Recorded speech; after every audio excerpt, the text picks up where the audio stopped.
अयोध्या के 9 सबसे बड़े प्रोजेक्ट जो अयोध्या को अमेरिका के शहरों से भी बड़ा शहर बना देगा। अयोध्या एक शहर है जो सरयू नदी के पास स्थित है और ये भारत का प्राचीनतम शहर के रूप में जाना जाता है। किंतु पुस्तकों और पुराणों के अनुसार अयोध्या भगवान श्री राम की भूमि और इसलिए आज की सरकार अयोध्या को एक वैदिक शहर के रूप में बहुत ही शानदार तरीके से निर्माण करने में लगी हुई है। वैदिक शहर के अंतर्गत सैकड़ों मेगा प्रोजेक्ट को बनाए जाएंगे। आइए देखते हैं कि 2023 में बनाए जाने वाले कुछ project. Number 1, Ayodhya railway station. Ayodhya की राम मंदिर की वजह से लगातार विकसित हो रहा है, जहाँ रामायण काल की भी सभी झलकियां देखने को मिलेंगी। सूचना के अनुसार स्टेशन के 2 चरण होंगे जो 2025-2026 तक बनाकर पूरा कर दिया जाएगा, जिसका कुल खर्च लगभग 600 करोड़ होने वाला है। 600 करोड़ में से 250 करोड़ का काम पूरा हो चुका है, जिसका मतलब पहले चरण का काम लगभग हो चुका है। कुछ महीनों में स्टेशन खुल सकता है और 1 लाख लोगों के आने जाने की जगह बन चुकी है। अयोध्या स्टेशन की इमारत की बात करें तो ये 10,000 वर्ग मीटर में फैला होगा। Rail India technical and economic services के GGM AK जौहरी ने बताया कि अयोध्या रेलवे स्टेशन का काम दिसंबर 2022 तक पूरा कर लिया जाएगा और अब नए भवन में समापन का काम चल रहा है। अयोध्या रेलवे स्टेशन की इमारत को टाइल्स, पत्थर, शीशे, दरवाजे, लाइटिंग आदि के जरिए सुंदर बनाया जा रहा है। इसके साथ ही इमारत के फर्श को खूबसूरती से बनाया जा रहा है। अयोध्या रेलवे स्टेशन की इमारत श्री राम जन्मभूमि मंदिर की तरह विकसित की जा रही है और नए भवन का काम 90% तक पूरा भी हो चुका है। अयोध्या धाम रेलवे स्टेशन में यात्री सुविधाओं का पूरा ध्यान रखा जाएगा। यह स्टेशन यात्रियों की सभी सुविधाओं से भरा होगा। अयोध्या धाम रेलवे स्टेशन के बाहरी हिस्से पर मंदिर जैसा ही बना होगा। अयोध्या के रेलवे स्टेशन को हवाई अड्डे के रूप में ही बनाया जा रहा है। भारतीय रेलवे की ओर से पहले ही बताया गया था कि लगभग 200 करोड़ की लागत में अयोध्या स्टेशन को नए लुक में तब्दील किया जा रहा है। नंबर 2, अयोध्या का अंतर्राष्ट्रीय हवाई अड्डा, international airport of Ayodhya. Ayodhya में मर्यादा पुरुषोत्तम भगवान श्री राम के नाम पर अंतर्राष्ट्रीय एयरपोर्ट का काम तेजी से चल रहा है। 821 एकड़ में क्षेत्रफल में विकसित किए जा रहे इस हवाई अड्डे को 3 फेज में बनाया जा रहा है। पहले व दूसरे फेज में घरेलू विमानों के लिए व्यवस्था की जाएगी। अंतर्राष्ट्रीय उड़ानों के लिए तीसरे फेज में निर्माण पूरा होगा। पहले फेज का निर्माण जून 2023 तक पूरा होने की उम्मीद है। एयरपोर्ट के फेज 1 के निर्माण के लिए पूरी जगह का इंतजाम हो गया है, जबकि फेज 2 और फेज 3 के लिए भी 96% से अधिक जगह का इंतजाम हो चुका है। हवाई अड्डे के प्रोजेक्ट मैनेजर राजीव कुलश्रेष्ठ ने बताया कि राम मंदिर में इस्तेमाल होने वाले पत्थरों का इस्तेमाल एयरपोर्ट बनाने के लिए भी किया जा रहा है। राजीव कुलश्रेष्ठ ने बताया कि फेज 1 के लिए 331 एकड़ जमीन मिल गई है। इसमें रनवे और टर्मिनल इमारत बनना है। इसके बाद फेज 2 और फेज 3 के लिए टर्मिनल और रनवे बनेगा। इसके लिए कुल 821 एकड़ जमीन चाहिए। उन्होंने बताया कि एयरपोर्ट के कुल बजट का अंदाजा नहीं है, लेकिन पहले फेज के लिए 252 करोड़ का बजट दिया गया है। इससे रनवे और टर्मिनल बनेगा। Number 3, Saryu river front. Ayodhya की तस्वीर बदलने के लिए उत्तर प्रदेश सरकार ने सरयू नदी फ्रंट को अलग अलग भाग में विकसित कर रही है। नदी किनारे एक शानदार सड़क का भी निर्माण किया जा रहा है। रामनगरी अयोध्या में सरयू तट पर 2 किलोमीटर लंबा सरयू रिवर फ्रंट बनने जा रहा है। इससे न सिर्फ अयोध्या का गौरव बढ़ेगा, बल्कि बाढ़ से लोगों को राहत भी मिलेगी और साथ ही घूमने आए यात्रियों को नए दृश्य देखने को मिलेंगे। इस योजना पर 300 करोड़ रुपए से अधिक खर्चा होने का अनुमान है। यूपी सरकार अयोध्या की नई तस्वीर बदलने में पूरी तरह जुट गई है। इसके लिए श्री राम जन्मभूमि मंदिर निर्माण के साथ साथ सरकार अयोध्या के विकास के लिए कई ऐसी योजनाओं पर काम कर रही है, जिससे शहर का विकास हो जाए। माना जा रहा है कि 232 करोड़ 56 लाख रुपए की लागत में बनने वाले सबसे लंबे घाट का प्रस्ताव दिसंबर 2020 में सिंचाई विभाग के सरयू नदी खंड ने सरकार को भेजा था। नंबर 4, श्री राम मंदिर। राम जन्मभूमि मंदिर एक हिंदू मंदिर है जो भारत के उत्तर प्रदेश के अयोध्या में राम जन्मभूमि के पवित्र तीर्थ स्थल पर फिर से नए रूप में बनाया जा रहा है। राम जन्मभूमि राजा राम के जन्म स्थान है, जिन्हें भगवान विष्णु के 7वें अवतार के रूप में पूजा जाता है। राम मंदिर की लड़ाई 15वीं सदी से चली आ रही है। सबसे पहले सन 1528 में मुगल हमलावर बाबर ने सेनापति मीर बकी ने राम मंदिर का ढांचा तोड़कर यहाँ बाबरी मस्जिद का निर्माण करवाया था। इसके बाद सन 1885 में ये मामला पहली बार ब्रिटिश शासन काल के दौरान अदालत में पहुँचा था। आपको जानकर हैरानी होगी कि राम मंदिर मामले ने पूरे 135 सालों की कानूनी लड़ाई लड़ी है। इतनी सारी कानूनी लड़ाइयाँ लड़ने के बाद भी कोई भी न्यायाधीश निर्णय लेने के लिए तैयार नहीं हो रहा था, क्योंकि ये मामला धर्म के बीच में आकर रुक जा रहा था और डर था कि हंगामा ना हो। परंतु 2020 में श्री नरेंद्र मोदी की शासन में बड़ी गंभीरता से मंदिर बनने का फैसला सुनाया गया। मंदिर का निर्माण श्री राम जन्मभूमि तीर्थ स्थल के रूप में किया जाएगा। भगवान श्री राम की नगरी अयोध्या में भव्य राम मंदिर के निर्माण का कार्य अपनी गति पर है। श्री राम जन्मभूमि तीर्थ क्षेत्र ट्रस्ट को भरोसा है कि दिसंबर 2023 तक मंदिर का निर्माण कार्य पूरा हो जाएगा और उसके बाद लोग दर्शन करने आ सकेंगे। नंबर 5, राम जानकी मार्ग। बता दें कि राम जानकी मार्ग की लंबाई करीब 240 किलोमीटर होगी। राम जानकी हाईवे उत्तर प्रदेश में भगवान श्री राम की जन्म स्थली अयोध्या से शुरू होकर बस्ती, बढ़लगंज, मेहरौना घाट, सिवान, चकिया, सीतामढ़ी, भिट्ठा मोड़ होते हुए नेपाल के जनकपुर में समाप्त होता है। इस हाईवे के निर्माण में श्रद्धालुओं का अयोध्या जाना आसान हो जाएगा। राम जानकी हाईवे के सिवान से मशरक तक बनाने में 4 बाईपास का भी निर्माण किया जा रहा है। योजना के तहत 4 लेन सड़क बन जाने से अयोध्या से जनकपुर लोग 5 घंटे में यात्रा पूरा कर सकते हैं। इस मार्ग पर दुर्घटना होने की संभावना भी कम होगी और यात्री आनंद पूर्वक अपनी मंजिल पर पहुंच जाएंगे। नंबर 6, राम वन गमन मार्ग 210 किलोमीटर के रूप में आयोजित किया गया ये मार्ग 4 लेन के रूप में अयोध्या को चित्रकूट जिले से जोड़ेगी। राम वन गमन पथ के निर्माण को तेजी से बनाने के लिए शुरू कराई जा रही है। PWD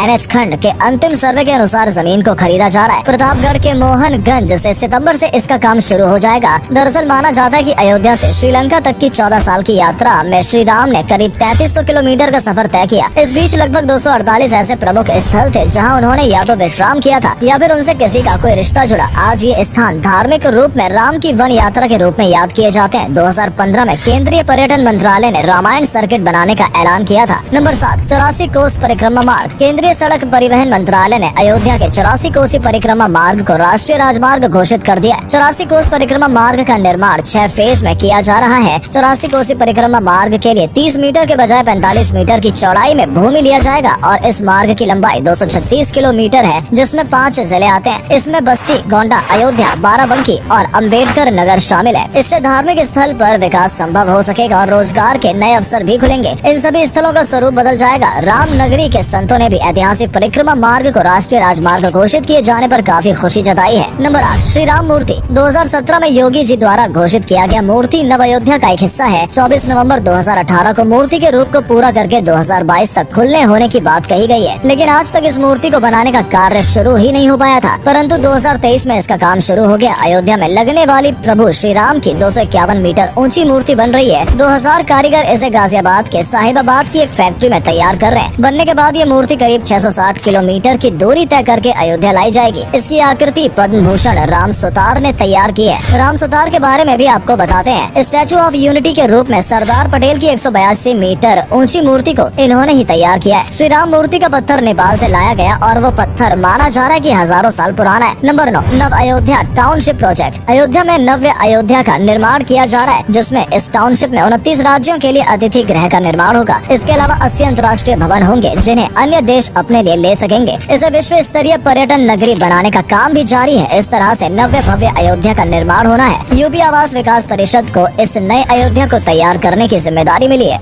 दोस्तों, अगर आपको ये वीडियो पसंद आई हो तो इसे अधिक से अधिक लाइक और शेयर करें। आज के लिए इतना ही। आपसे फिर मिलेंगे एक नई वीडियो और ढेर सारी रोचक जानकारियों के साथ।